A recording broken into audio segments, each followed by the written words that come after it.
Alors, mesdames et messieurs, bonsoir. Merci beaucoup pour votre présence, pour notre nouvelle réunion publique de Nogent-sur-Oise Insoumise, avec notre tête de liste, Sarah Ndiakité. Bonsoir et toi.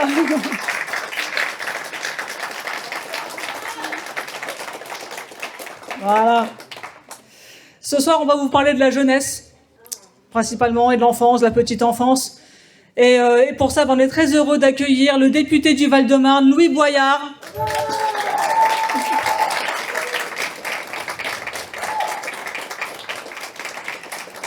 Et nous aurons aussi la parole d'une lycéenne de Nogent, Ikram Quadria.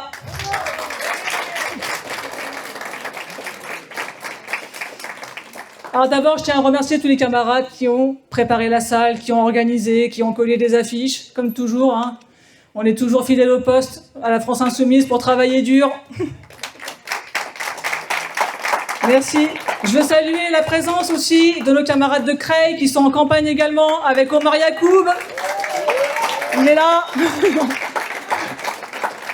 On salue aussi nos camarades de Montataire en campagne, avec Abdelkrim Kordjani. Et merci aux camarades de l'Oise, de la France Insoumise, du Parti de gauche, du Parti ouvrier indépendant, qui sont toujours là, fidèles au poste eux aussi. Et merci à vous tous et à vous toutes. Notamment, je vois des jeunes qui sont là et c'est très bien parce que c'est de vous qu'on va parler ce soir, dont on va parler ce soir, pardon. Et voilà, merci pour vous. Vous êtes venus écouter ce que nous avons à proposer justement à Nogent-sur-Oise Insoumise pour la jeunesse et on vous invite à partager ce qu'on va vous dire ce soir auprès de vos proches, vos parents, vos enfants, vos voisins. Voilà. Et donc vos commerçants aussi, vos clients, tout le monde, tous les gens de Nogent-sur-Oise, voilà. Ce qu'on va vous dire ce soir, partagez ça s'il vous plaît. Et surtout, assurez-vous bien d'être inscrits sur les listes électorales. Parce que ça arrive bientôt. Vous avez jusqu'au 6 février pour le faire en mairie et au 4 février pour le faire sur Internet. C'est très important, ça prend 5 minutes et ça change la vie, littéralement. Et nous, ces derniers mois, on a fait beaucoup de porte-à-porte. On a rencontré des Nogentaises et des Nogentais, des gens chaleureux, accueillants, on nous a même offert à manger. Mais surtout, on a rencontré beaucoup de gens qui, au premier abord, se sentent éloignés de la politique. Ils sont même parfois dégoûtés. Mais il suffit qu'on discute un petit peu avec eux pour qu'on réalise en fait, qu'ils ont beaucoup de choses à dire, qu'ils ont des revendications, qu'ils ont des colères à exprimer. Et bien cette colère, il faut la transformer en projet politique, en envie de jours meilleurs. Donc ne croyez pas une seule seconde que vous n'êtes pas légitime à faire de la politique. Vous êtes légitime, parce qu'il s'agit de vos vies. Et personne n'est plus légitime à Nogent-sur-Oise que les Nogentais eux-mêmes. Et si jamais vous manquez de confiance en vous, si jamais vous avez le syndrome de l'imposteur, n'oubliez jamais que même François Bayrou a été Premier ministre. Donc à partir de là, tout le monde est légitime. N'importe qui aurait fait mieux. Et par ailleurs, ne laissez personne non plus croire que l'abstention nous place en dehors du système. Au contraire. Elle en fait pleinement partie. C'est justement parce qu'il y a trop de prolétaires, trop de jeunes qui s'abstiennent, que la droite et l'extrême droite arrivent à faire des gros scores. Parce que d'écouter les gens de la politique, c'est un choix stratégique des puissants pour se maintenir au pouvoir. Démoraliser, démobiliser, diviser pour mieux régner, voilà leur méthode. Donc les riches, les réactionnaires, les fachos, ils vont voter eux. Donc s'abstenir, ça n'immunise pas en plus contre leur politique moribonde. Au contraire, vous prendrez encore plus cher, parce qu'en plus, vous ne l'aurez pas vu venir. Parce que vous n'aurez pas pris part au vote, parce que vous ne serez pas intéressé. Donc c'est très important de prendre position, de s'engager. Et donc on vous engage à le faire, à vous engager, à encourager vos proches à s'engager, parce qu'il en va de votre avenir. Et puisqu'on parle d'avenir, eh bien ce soir, on s'adresse particulièrement à la jeunesse. D'abord, avec l'intervention de Ikram Quadria. C'est une élève de terminale du lycée Marie Curie. Elle est également présidente du conseil de vie lycéenne et elle a aussi lutté pour l'égalité des chances au sein de l'association Jeunesse et Ambition Creil Sud-Oise. Donc elle nous parlera de son analyse, ses observations, ses envies et ses revendications pour la jeunesse, pour Nogent-sur-Oise. Et puis nous sommes fiers aussi d'accueillir le député des jeunes, Louis Boyard. Pas seulement parce qu'il est jeune lui-même, parce que bon, ça ne durera pas toujours non plus, à un moment donné. mais parce qu'il place les préoccupations des jeunes au cœur de son engagement politique. Un engagement qu'il a commencé justement au lycée, puisqu'il s'est mobilisé contre l'amiante dans son lycée à Villeneuve-le-Roi. Des mois de lutte avec ses camarades de classe, les professeurs, les parents d'élèves, avec blocage du lycée, droit de retrait, manifestations. Ils se sont battus et ils ont obtenu gain de cause. Le lycée a été rénové et les élèves et leurs professeurs ont pu travailler enfin en sécurité. Louis a aussi été élu président de l'Union nationale lycéenne. Il s'est battu et il se bat encore contre Parcoursup. Il a participé aux manifs des Gilets jaunes, et d'ailleurs, ça lui a valu une blessure au pied par un tir de LBD. Voilà. Mais c'est pas ça qui l'a arrêté, bien au contraire, puisque aujourd'hui, depuis 2022, il est député du Val-de-Marne, et c'est l'un des plus jeunes députés de France.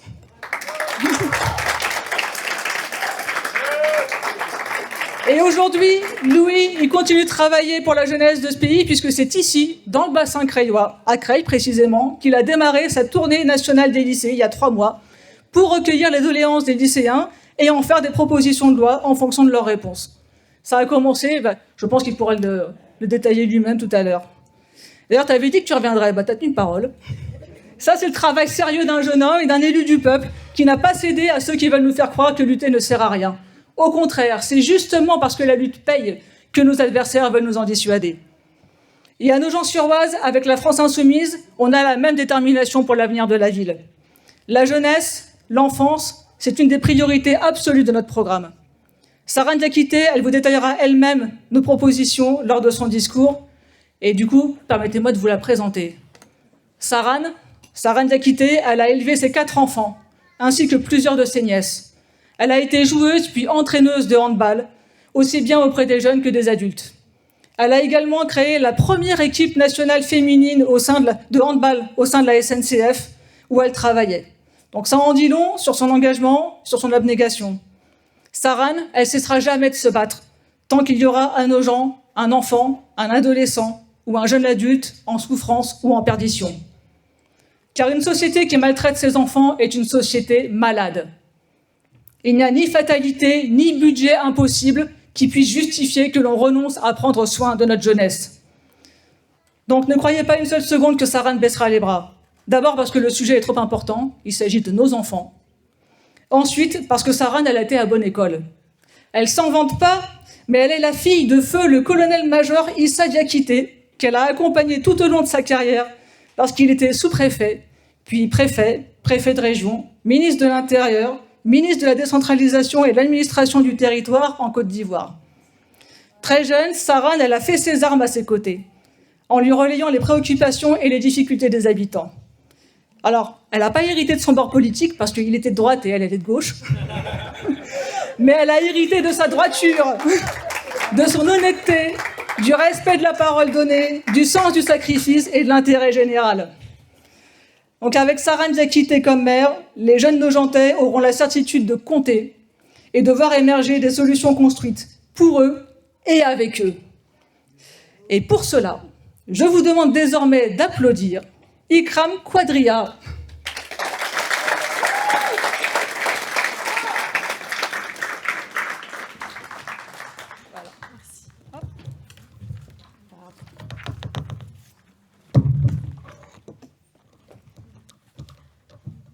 Mesdames et messieurs, bonsoir.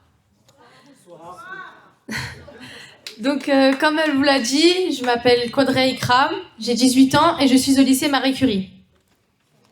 Aujourd'hui, je suis présente ici afin de donner la voix aux jeunes de notre ville. À Nogent, on voit beaucoup de jeunes traîner dans les rues. Et beaucoup de gens se plaignent. Sans se soucier de pourquoi. Pourquoi ils traînent dans ces rues? Pourquoi? Parce qu'ils n'ont pas où aller, tout simplement. Ils n'ont pas d'opportunité, pas de lieu d'activité, et pourtant, ils sont très souvent critiqués. Mais qu'est-ce qu'on fait pour éviter cela?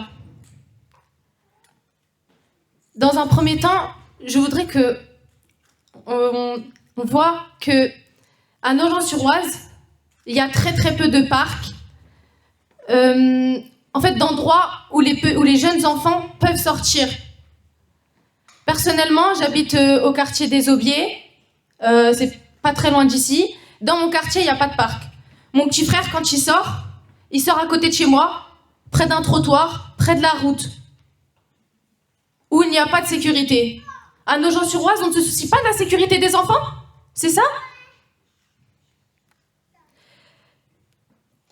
Souvent, on pense que la cause de cela, ce sont les parents. On dit que les parents n'ont pas à laisser leurs enfants traîner. Mais si les enfants ne sortent pas, qu'est-ce qu'ils vont faire? Ils vont rester enfermés chez eux, devant la télé. Ça aussi, on se plaint.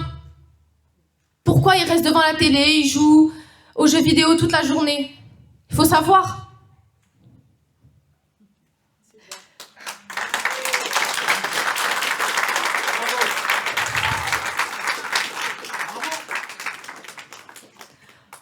En réalité, la conséquence de cela, c'est le manque de lieux adaptés pour ces jeunes. Si tous les quartiers avaient un parc, des activités encadrées, les jeunes s'investiraient plus. Car les jeunes sont délaissés aujourd'hui. Beaucoup des jeunes qui traînent dans les rues s'y trouvent parce qu'ils ne savent pas quoi faire ou vers qui se tourner. Il y a des dispositifs qui existent pour aider à lutter contre cela, mais sont souvent très mal connus ou difficiles d'accès. On laisse des jeunes de 16-17 ans traîner dans les rues, livrés à eux-mêmes. On exige qu'ils vont à l'école et qu'ils réussissent, entre guillemets, mais on ne fait rien pour les aider. Par exemple, je prends l'exemple d'une association qui existe depuis très peu. Elle a été créée par des jeunes qui ont eu un ami à eux qui est décédé lors d'un petit... Je sais plus comment on dit, je crois que c'est une rixe. Lors d'une rixe. Donc, pour dénoncer cela, ils ont créé une association. Et il y a 2-3 mois de cela, ils ont fait un petit débat. Ils ont fait un débat ici même, dans cette salle. Et ces mêmes jeunes qui traînent dans les rues, ils sont venus et ils ont parlé. Donc c'est une preuve qu'en fait, ces jeunes, ils sont motivés et qu'ils veulent faire avancer les choses, mais que personne n'est là pour les aider. Beaucoup ont témoigné et ont dit qu'ils se sentent jugés, critiqués, mal vus, parce qu'ils traînent, parce qu'ils sont dehors. Mais c'est parce qu'ils n'ont pas où aller. Personne ne les guide.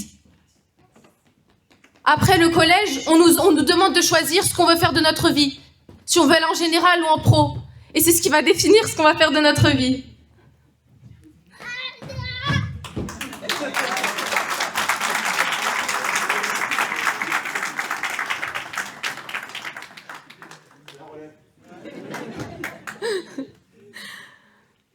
Mais on ne peut pas forcer des jeunes à choisir ce qu'ils veulent alors qu'ils ont 16 ans.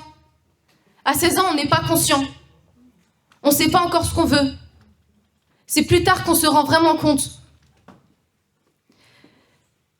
C'est pourquoi il faut proposer à ces jeunes d'être guidés. Afin de construire un avenir qui leur conviendra. Et de ne pas les obliger à faire quelque chose que vous ne voulez pas faire. Donc, pour se créer un avenir, il faut travailler, aller à l'école. À l'école, on nous demande de faire des stages. Mais trouver des stages, trouver des alternances, c'est pas si simple que ça. Beaucoup de jeunes de nos jours se plaignent, car très peu d'entreprises les prennent. Pourquoi? Parce qu'ils n'ont pas d'expérience. Mais s'ils n'ont pas d'expérience, c'est parce que personne ne les prend.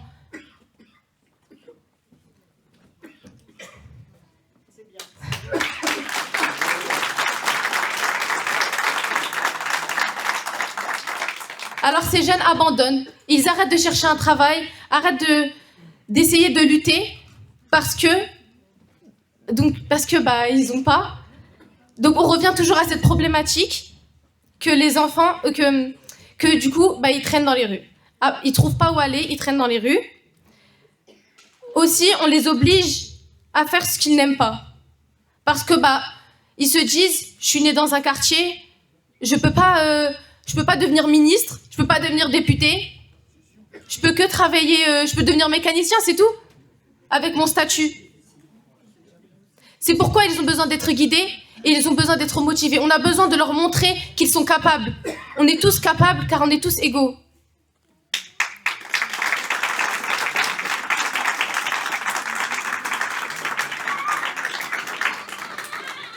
Souvent, on remet ça sur le manque de motivation. En réalité, c'est parce qu'on n'offre pas les moyens d'agir. Si les structures municipales, les entreprises locales seraient plus accessibles ou que des passerelles seraient créées pour les jeunes, cela les aiderait à découvrir le monde du travail et à avoir des compétences qui, du coup, les aidera à trouver un emploi stable.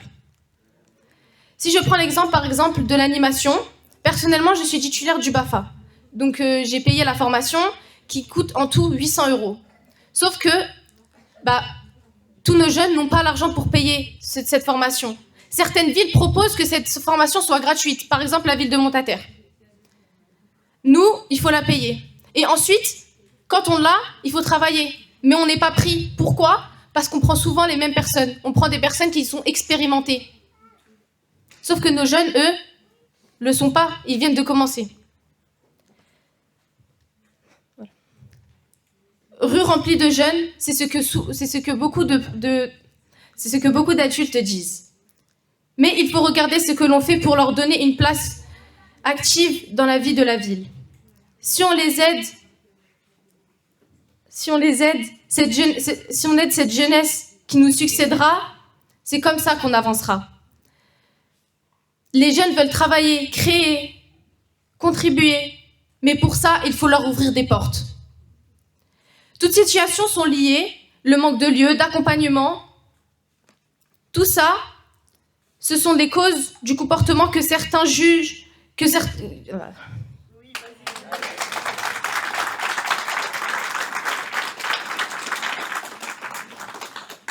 Tout cela, ce sont les causes de comportements que certains jugent négatifs.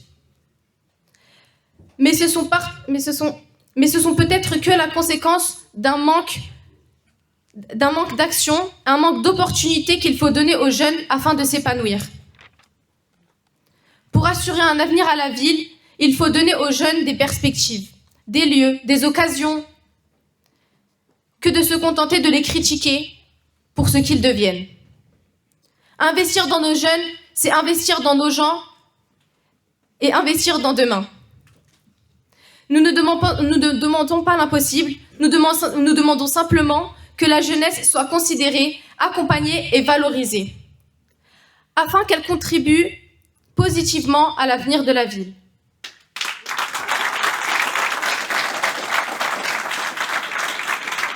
Merci beaucoup.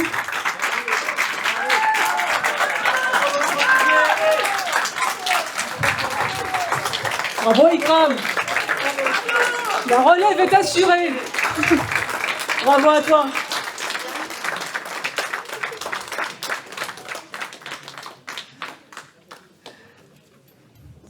Elle a écrit son discours il y a 1 heure. Imaginez si elle avait écrit il y a 1 semaine. Le niveau. La relève est assurée. Et maintenant, je vous demande de faire un triomphe à Sarah Ndiakité, s'il vous plaît.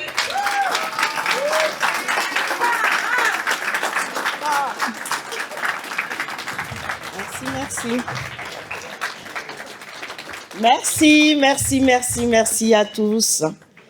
Je vais réitérer les remerciements de Natacha tout à l'heure. Louis, vraiment, merci beaucoup. Tu as dit que tu revenais, tu es vraiment là. Merci pour ton soutien, merci d'être là. À nos camarades de Creil, avec la tête de liste, Omar Yacoub, qui eux aussi sont en campagne, mais qui prennent quand même le temps de venir nous soutenir. Un grand merci à toi, Omar, et à tous tes camarades.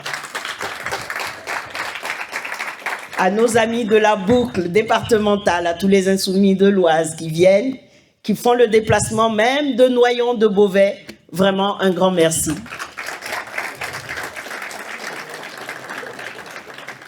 Je vais remercier le parti de gauche, nos amis clermontois, le parti de gauche avec Guy et Amar et Marjorie, qui nous soutiennent aussi pour la campagne. Merci à tous d'être là. Chères Nogentaises, chers Nogentais, parents, jeunes, camarades, parler de l'enfance et de la jeunesse n'est jamais un sujet secondaire. C'est parler de l'avenir de Nogent-sur-Oise, de l'égalité réelle et de la justice sociale dès le plus jeune âge. Nogent-sur-Oise est une ville jeune, dont 25% de la population a moins de 14 ans. 19% de 15 à 29 ans.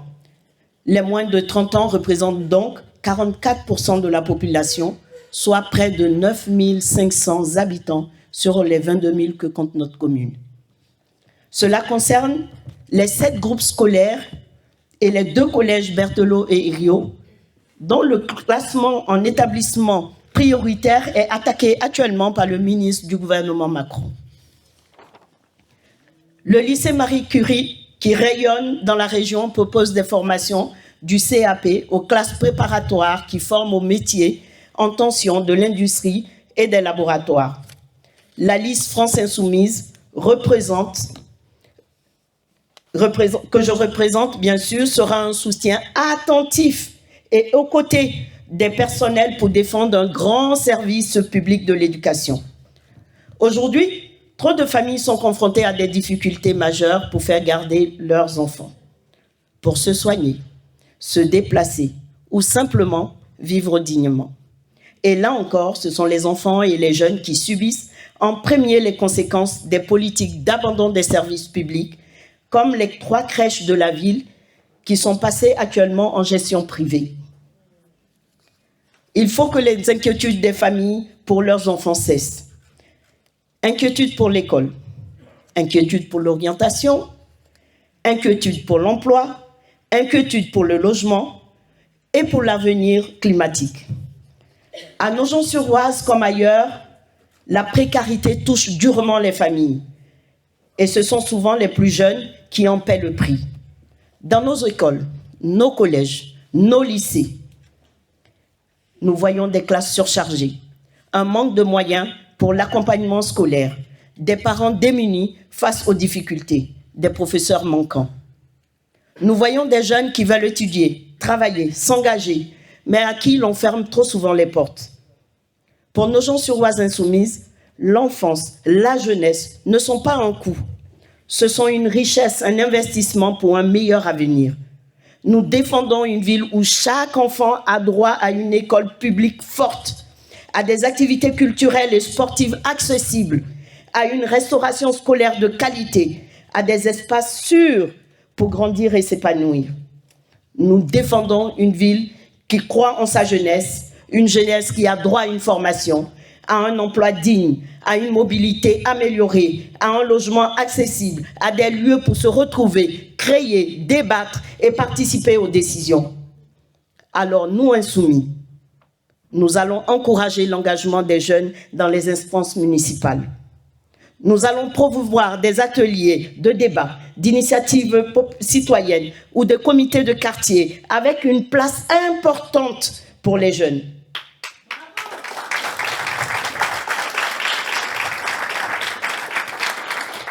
Nous allons améliorer leurs conditions d'accès au logement en toute transparence.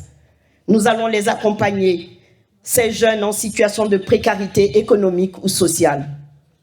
À Nogent-sur-Oise, cela signifie investir dans les services publics locaux, soutenir les associations d'éducation populaire, renforcer les structures jeunesse et écouter enfin la parole des jeunes au lieu de la mépriser ou de la stigmatiser. Car non, la jeunesse n'est vraiment pas un problème. Le vrai problème, c'est une société qui abandonne ces jeunes et qui ensuite s'étonne de leur colère. Nous croyons en une autre voie, celle de la justice sociale, de l'égalité réelle et de la dignité. Une ville où l'on ne choisit pas son avenir selon le quartier où l'on a grandi ou la situation de ses parents. À Nogent-sur-Oise, ces réalités sont bien concrètes.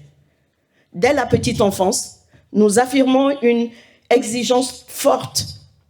Le développement des crèches publiques municipales, accessibles à toutes les familles, avec des places suffisantes et des horaires élargis, adaptés aux réalités actuelles du monde du travail.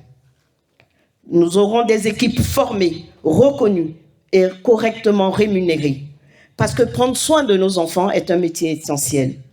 Un soutien clair sera donné au réseau des assistantes maternelles, indispensable pour de nombreuses familles, avec des relais renforcés, de la formation continue et une vraie reconnaissance de leur rôle éducatif. À l'école et à la cantine, nous défendons une restauration scolaire de qualité, saine, équilibrée, avec une production locale le plus bio possible. Des cantines tendant vers la gratuité pour qu'aucun enfant ne soit privé d'un repas digne.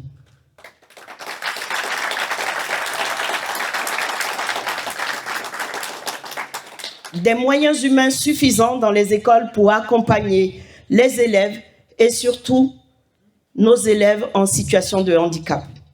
Sur le périscolaire et les activités, nous revendiquons un soutien scolaire fait par les professeurs pendant le temps du périscolaire à l'école pour garantir l'égalité des connaissances et gommer l'écart entre les filles et les garçons. Des activités sportives, culturelles, éducatives, abordables, soutenues par la commune. Un appui renforcé sera donné aux associations d'éducateurs populaires si précieuses aujourd'hui dans nos quartiers. Sur la santé, enfin, nous exigeons un meilleur accès aux soins, notamment face au manque de médecins, en favorisant les maisons de santé, incluant des spécialistes. Un renforcement de la prévention, de la santé mentale et de l'accompagnement psychologique des enfants et des jeunes. Une attention particulière sera donnée aux familles les plus fragiles pour que personne, à Nogent-sur-Oise, ne renonce à se soigner.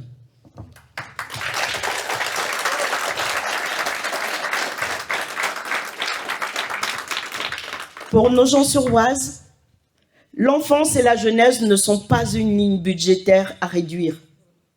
Ce sont des priorités politiques absolues. Nous refusons une ville à deux vitesses.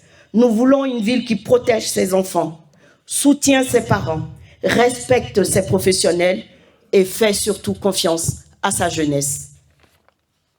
Alors à Nogent-sur-Oise, faisons le choix d'investir là où cela compte vraiment, dans la petite enfance, dans l'éducation, dans la santé et dans l'avenir. Vive l'enfance protégée, vive la jeunesse émancipée et vive Nogent-sur-Oise solidaire et insoumise.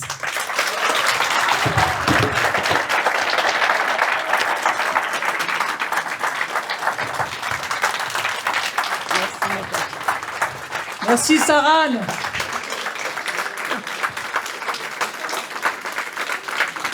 Merci beaucoup. Et désormais, je vous demande de faire un triomphe à Louis Boyard, s'il vous plaît.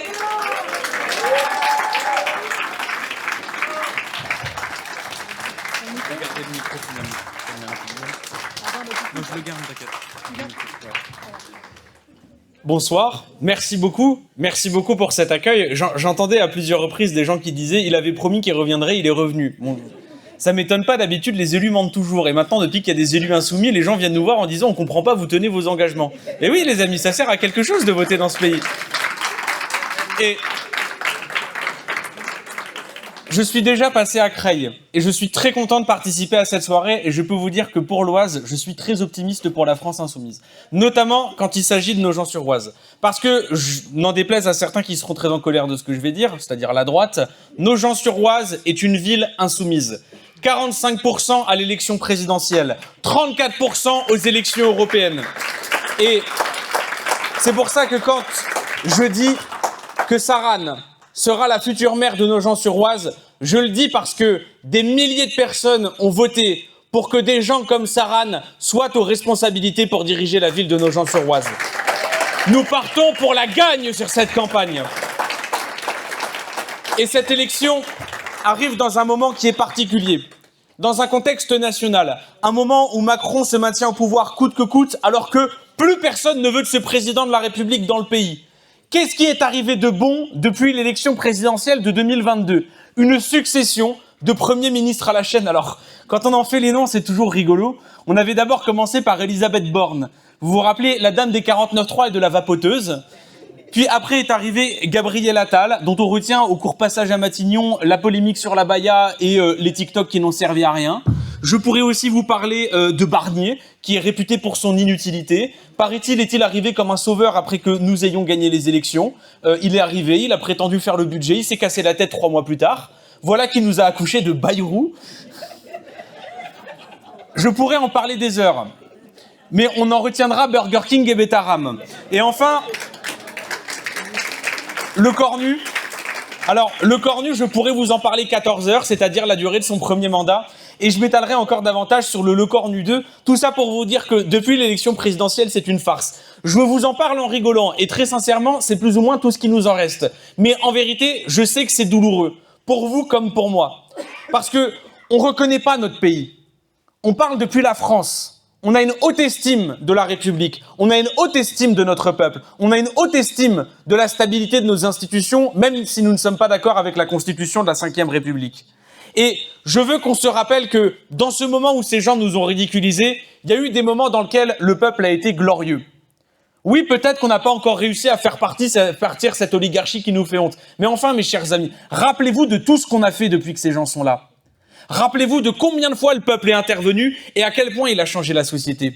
Rappelez-vous de ce qui a été MeToo et à quel point le mouvement qui a été mené par les femmes a profondément changé la société et les rapports dans notre société. Rappelez-vous que le peuple français a fait le mouvement des Gilets jaunes, que Emmanuel Macron était à 2 doigts de s'enfuir avec son hélicoptère. Rappelez-vous que la jeune génération a fait les marches climat, les premières grèves mondiales de l'histoire de l'humanité organisées sur tous les continents de la planète. Rappelez-vous les manifs retraites. On n'avait pas vu autant de gens dans la rue depuis des décennies et des décennies. J'étais même pas né. Rappelez-vous des révoltes dans les quartiers populaires. Quand après que un policier ait tué Naël et soit devenu millionnaire, les jeunes sont sortis dans la rue et ont dit « Maintenant c'est terminé. C'est terminé l'impunité ». Rappelez-vous la révolte paysanne, rappelez-vous les mouvements pour la paix et pour la Palestine, rappelez-vous qu'au moment où Emmanuel Macron a voulu donner le pouvoir à l'extrême droite, il y a eu la mobilisation de milliers de gens, de tous ces gens qui sont sortis dans la rue, et que alors que 27 sondages donnaient l'extrême droite gagnante, c'est ce peuple-là qui a sauvé la République, et c'est ce peuple-là qui a fait gagner le nouveau Front populaire.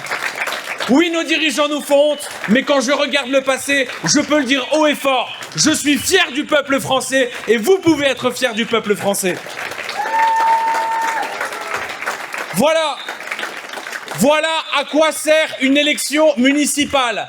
À mettre un bon coup de balai dans cette classe politique qui nous fait honte. Et j'ai entendu que, à Nogent-sur-Oise, vous aviez une belle classe politique qui fait honte. C'est-à-dire que vous avez un Dardenne qui est une grenouille qui saute de nénuphar en nénuphar. Alors, au début, il était sur le nénuphar Parti Socialiste, et puis il a sauté sur le nénuphar, hop, La République En Marche. Voilà que maintenant, il soutient Emmanuel Macron. Et puis ensuite, il a vu que un autre nénuphar était meilleur, et hop, voilà qu'il saute sur le nénuphar et qu'il est soutenu par LR. Moi, je suis pas pour qu'on vote pour des grenouilles à la mairie, je suis pour qu'on vote pour des gens qui savent se battre pour les habitants, et c'est le cas de Sarah Diakhaté. L'élection municipale, c'est un moment où vous pouvez balayer ces gens et vous pouvez aussi envoyer un message pour l'élection présidentielle parce que ce sera un point d'appui pour l'élection présidentielle. Mais l'élection municipale, c'est aussi le moment de faire en sorte que le peuple prenne ses responsabilités politiques parce que c'est à ça que nous appelons à une révolution citoyenne. Cette élection citoyenne, c'est la prise de pouvoir du peuple pour le service des intérêts du peuple. Alors cette élection municipale, c'est aussi l'occasion de faire rentrer les femmes qui ont fait MeToo dans le conseil municipal. Cette élection municipale, c'est l'occasion de faire rentrer les travailleuses et les travailleurs essentiels qui ont fait les gilets jaunes. Cette élection municipale, c'est l'occasion de faire rentrer les jeunes qui ont fait les marches pour le climat. Cette élection municipale, c'est l'occasion de faire rentrer tout ce peuple qui s'est mobilisé contre la réforme des retraites. Cette élection municipale, c'est l'occasion de faire rentrer tous ces concitoyens de quartiers populaires, oubliés, méprisés, qu'on vient voir pour les listes et qu'on oublie quand il faut les mettre à l'intérieur. Cette élection municipale, c'est le moment de faire rentrer toutes ces personnes qui ont fait l'honneur de notre pays. Quand ils se prenaient la répression policière et judiciaire et qu'ils disaient « Non, vous ne génocidez pas en notre nom ». C'est aussi le moment de faire valoir des collectivités qui ont affiché le drapeau de la Palestine au moment où le gouvernement et le président de la République nous faisaient honte. C'est ça, très concrètement, faire entrer le peuple à l'Assemblée, faire entrer les gens qui luttent. Voilà ce que nous faisons à la France Insoumise. Alors, à tous ceux qui vous disaient que tout ça est impossible, j'aimerais quand même vous rappeler un certain nombre d'événements politiques qui se sont passés. Quand même, hein. La dernière fois, il nous disait « Vous pourrez pas faire tomber Bayrou. Arrêtez de nous parler de motion de censure et compagnie, vous ne ferez pas tomber Bayrou. » Amphi, La France Insoumise annonce le mouvement du 10 septembre. François Bayrou propose le vote de confiance et on fait tomber François Bayrou. Il nous disait que c'était impossible et c'est pas la France Insoumise qui l'a fait. C'est le peuple mobilisé qui l'a fait. Puis on nous disait, Emmanuel Macron, vous pensez destituer le président de la République, mais personne n'y pense. Ce n'est pas une idée sérieuse. Une fois qu'on a fait tomber Bayrou, quand il galérait à nommer Le Cornu, qu'est-ce qu'il y avait sur tous les bandeaux de chaînes de télévision et dans toutes les prises de parole des anciens de la droite? Oui, une demande de démission ou de destitution du président de la République. Et j'aimerais vous rappeler qu'il y a eu une motion de destitution du président de la République qui a été déposée à l'Assemblée nationale. Et que c'est Marine Le Pen, par sa voix dans le bureau de l'Assemblée nationale, qui a empêché que soit lancée la procédure de destitution d'Emmanuel Macron, qui nous aurait permis de clarifier les choses dans les institutions. Et s'ensuit alors la nomination de Le Cornu et la trahison du Parti socialiste. Parce que le nouveau Front populaire, il n'appartient pas à ses élus. Le nouveau Front populaire, il appartient à ces milliers de jeunes qui se sont rassemblés sur toutes les grandes places des villes pour dire « Maintenant la gauche, vous arrêtez les conneries, vous vous réunissez sur la base d'un programme de rupture ». Le nouveau Front populaire, il appartient à tous les gens qui ont voté pour les élus et je rappelle que nous sommes pour la révocabilité des élus et croyez-moi, si les élus étaient révocables, ils ne se seraient pas comportés comme ça. Et tous ces gens qui nous disent « Ah mais non, il valait pas mieux destituer Emmanuel Macron. Ah mais non, mais ça aurait été le chaos si jamais on avait décidé de faire partir Le Cornu. » À quoi ressemble la France maintenant ? Regardez ce qu'on se tape depuis des mois. À longueur de journée, les médias, les assemblées qui vous rabâchent le crâne en vous parlant des musulmans, en vous parlant des quartiers populaires. Vous avez vu le budget ? Je vais vous faire la liste de ce qu'ils nous ont mis dans le budget. Moins 25 millions d'euros pour la vie étudiante. C'est ça qui permet notamment de financer les distributions alimentaires. Moins 40 000 services civiques. Je pense à toutes les personnes âgées, à toutes ces personnes qui sont seules et qui comptent sur les jeunes en service civique qui devraient être davantage payés. Je pense moins 4 000 postes d'enseignants. Qui dans ce pays s'est levé le matin et a dit « Moi, je vote pour supprimer 4 000 postes d'enseignants ». Moins 3 000 postes de surveillants. Ils veulent interdire le portable au lycée, c'est totalement inapplicable. Les lycéens vont juste sortir dans la cour. Mais comment vous voulez appliquer ça alors qu'on manque de surveillants ? On a beaucoup parlé de harcèlement scolaire. Comment vous luttez contre le harcèlement scolaire si jamais vous n'avez pas des surveillants qui sont suffisamment payés, suffisamment bien formés et suffisamment bien nombreux pour réussir à faire en sorte qu'il n'y ait pas de harcèlement scolaire ? Division par 2 des montants dans le passeport. Le sport, c'est tout ce qui reste à cette jeunesse des milieux populaires. Qui vous a demandé de le diviser par 2 ? Qui vous a donné mandat pour ça ? Moins 180 euros. Moins 180 euros pour tous les apprentis qui sont dans la fonction publique. Qui vous a donné mandat pour ça ? Qui vous a donné mandat pour ça ? Et je vous fais la liste, vous aurez remarqué quelque chose. Les économies qu'ils sont en train de faire, ils sont en train de la faire sur la jeunesse des milieux populaires. Et je veux insister sur le terme jeunesse des milieux populaires. Parce que la jeunesse en soi, ça n'existe pas. Là, on n'est pas pareil selon qu'on soit né genre et femme, genre et homme, selon notre origine, selon notre nationalité, selon qu'on soit né dans un quartier populaire ou au milieu d'une grande ville. Pardon, mais Gabriel Attal, on me dit représentant des jeunes, dans sa jeunesse, il a seulement connu les 2 grands arrondissements de Paris, toute la bourgeoisie. Représentant de la jeunesse bourgeoise peut-être, mais certainement pas représentant de la jeunesse populaire, sinon il ne soutiendrait pas des projets comme ça. C'est sur la jeunesse populaire qu'ils sont en train de faire des économies. Et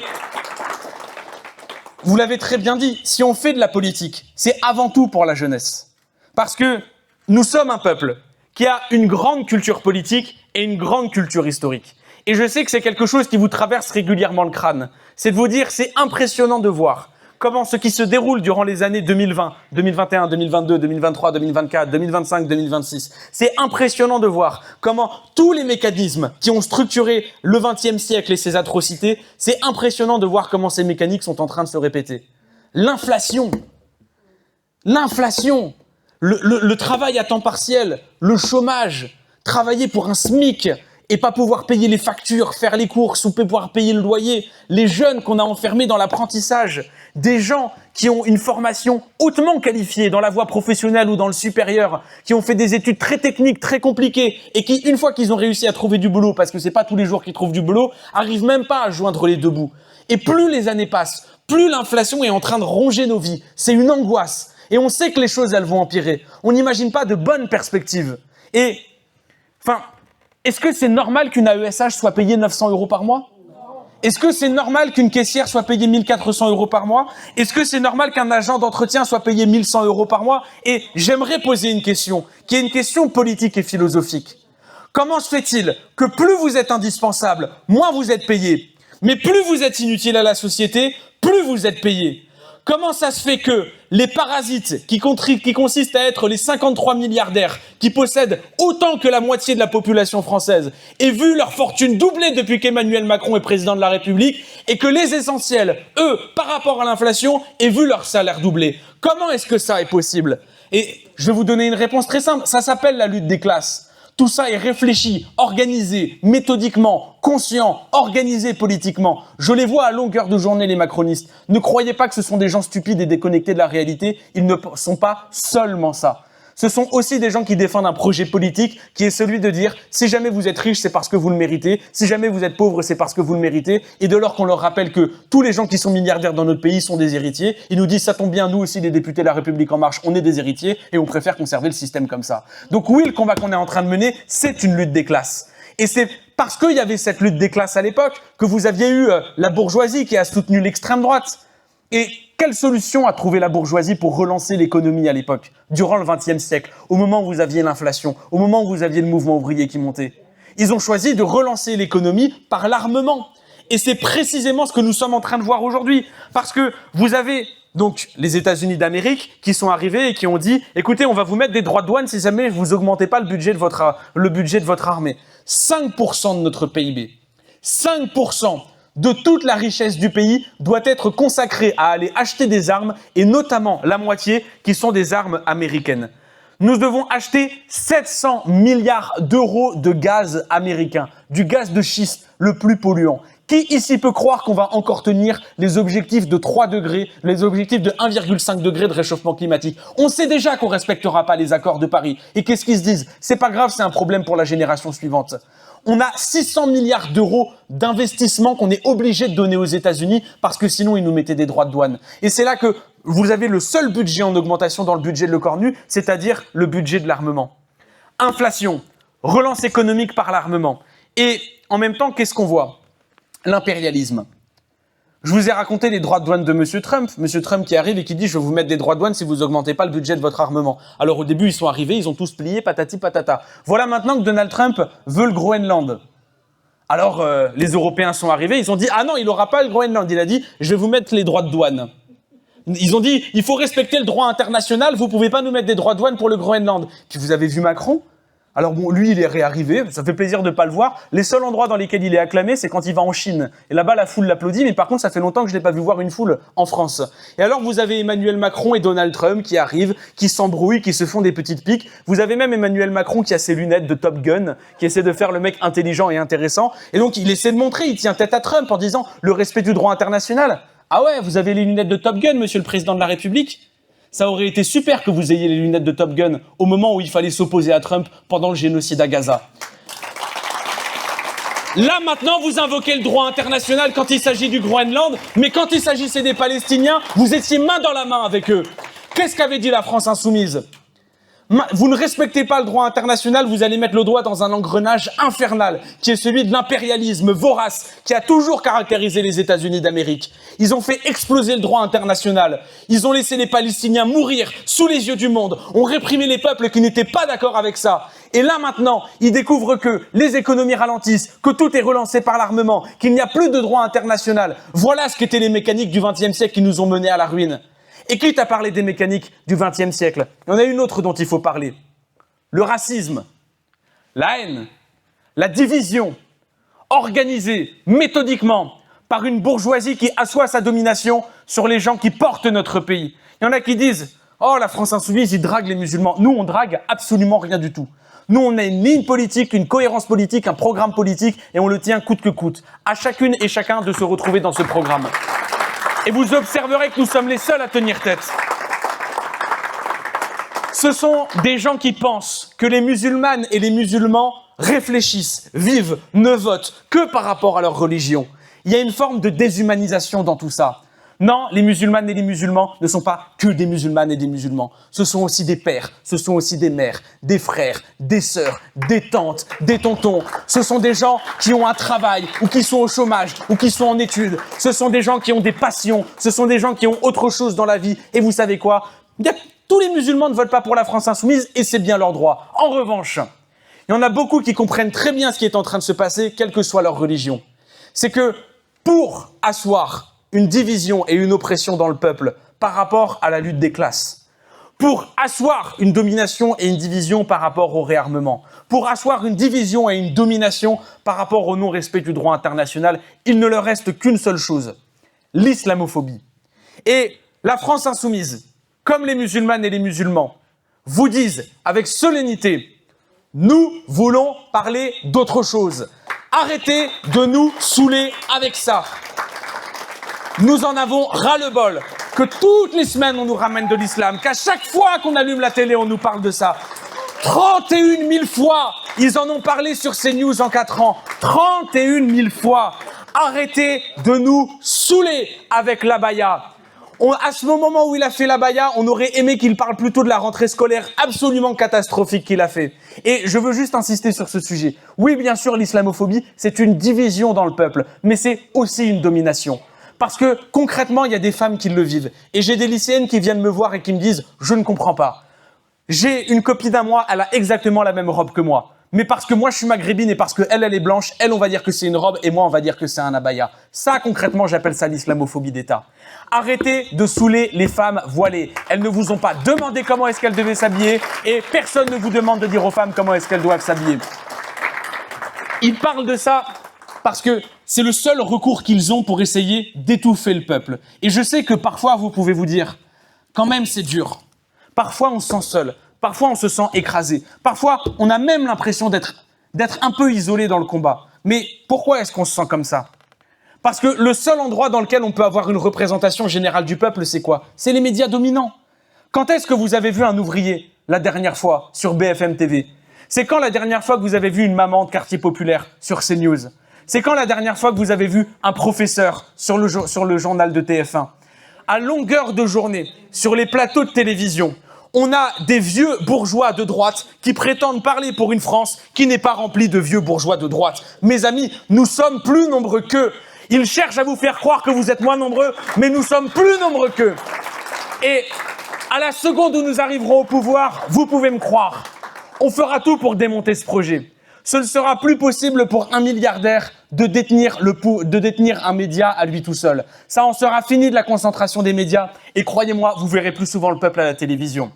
Nous sommes plus forts qu'eux parce que quand Antoine Léaumont a fait une commission d'enquête à l'Assemblée nationale sur les ingérences des élections et qu'il a été voir le milliardaire Pierre-Édouard Sterrin en lui disant « tu viens à l'Assemblée nationale », ce lâche s'est enfui et a refusé de venir devant l'Assemblée nationale. Et nous sommes plus forts qu'eux parce qu'au moment où j'ai parlé de néocolonialisme sur Touche pas à mon poste, Hanouna m'a collé un procès et je l'ai battu il y a moins de 2 jours. Nous sommes plus forts qu'eux. Nous sommes plus forts qu'eux. Nous sommes plus forts qu'eux. Alors, certes, mes amis, je vous parle de choses qui sont peu joyeuses et je vous fais le parallèle avec le XXe siècle, mais je veux vous dire qu'il y a une grande différence entre le XXe siècle et le XXIe siècle. C'est qu'à l'époque, la jeunesse, elle était largement à l'extrême droite. Et aujourd'hui, la jeunesse, elle est à gauche. La jeunesse, elle est avec nous. La jeunesse, elle est du côté du social, de l'écologie, de l'égalité, de la lutte des classes, du féminisme, de l'antiracisme. Alors, je veux finir par une note d'optimisme. Il va y avoir une grande confrontation en 2027. Nous sommes plus nombreux qu'eux, nous sommes plus forts qu'eux, nous pouvons la gagner. L'élection municipale, c'est un point d'appui. C'est un point d'appui pour changer la vie des gens, parce que concrètement, on va faire entrer le peuple dans les institutions et on va changer la vie des gens. Mais aussi parce qu'ils vont être choqués de voir que le peuple est entré dans les collectivités et ils vont être choqués de voir le programme que nous allons mettre en place. Mes chers amis, nous sommes en train d'accomplir quelque chose que nulle part ailleurs ils n'accomplissent. Quel autre pays en Occident a un mouvement comme la France insoumise? Nous sommes le seul pays à faire ça. Et plusieurs fois dans l'histoire, quand il a fallu faire un grand saut dans l'humanité, c'est la France qui l'a fait, c'est le peuple français qui l'a fait. Nous sommes le pays de la Déclaration universelle des droits de l'homme et du citoyen. Nous sommes le pays de la République. Nous sommes le pays qui avons abattu les rois. Nous sommes le pays de la sécurité sociale. Voilà ce qu'est la France. Ce n'est pas anecdotique si la France soumise existe dans ce pays. Alors, mes chers amis, je me permets de rêver un petit peu avec vous. Imaginez, le soir de l'élection municipale, Sarah Ndiakate remporte l'élection. Dès le 22 mars. Dès le 22 mars, vous venez à une réunion publique pour célébrer la victoire et qu'est-ce que vous apprenez? À Nogent-sur-Oise, le référendum d'initiative citoyenne vient d'être instauré. Puis, le 22 avril, qu'est-ce que vous apprenez? Les crèches municipales ne sont plus privées. Elles appartiennent maintenant à la collectivité. Les citoyens peuvent s'en emparer. On va en ouvrir de nouvelles. Le 22 avril, vous apprenez quoi? La cantine scolaire est devenue gratuite. Et mes chers amis, une fois que nous gagnerons l'élection présidentielle, le lendemain, vous allumerez votre télévision. Et qu'est-ce que vous apprendrez? Le SMIC vient d'augmenter. Les gens viennent de gagner du pouvoir d'achat. Jour 1, augmentation des salaires. Jour 2, abrogation de la réforme des retraites. Jour 3, l'Assemblée constituante vient d'être réunie. La France fait son entrée dans la 6e République. Jour 4, l'impôt sur la fortune vient d'être instauré. Jour 5, Parcoursup est abrogé. Jour 6, nous lançons la planification écologique. Jour 7, nous lançons un plan de lutte contre le racisme. Jour 8, le peuple français vient de prendre conscience de lui-même. La révolution citoyenne est enclenchée. Tout ça a commencé, notamment à Nogent-sur-Oise. Et ce soir-là, vous avez pris conscience que nous pouvions gagner. Nous partons pour la gagne, que le peuple entre dans son histoire. Vive la France insoumise et que commence la bataille des municipales.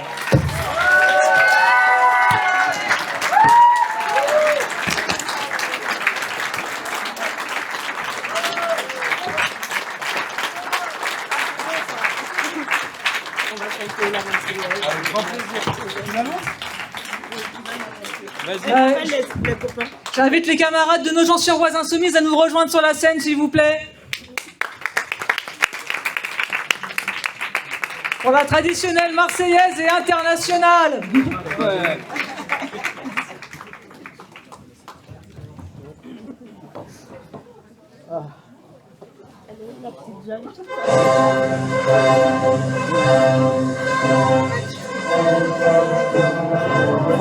De la patrie, le jour de gloire est arrivé. Contre nous de la tyrannie, l'étendard sanglant est levé. L'étendard sanglant est levé. Entendez-vous dans nos campagnes, ces féroces soldats qui viennent jusque dans nos bras, égorger nos fils et nos campagnes.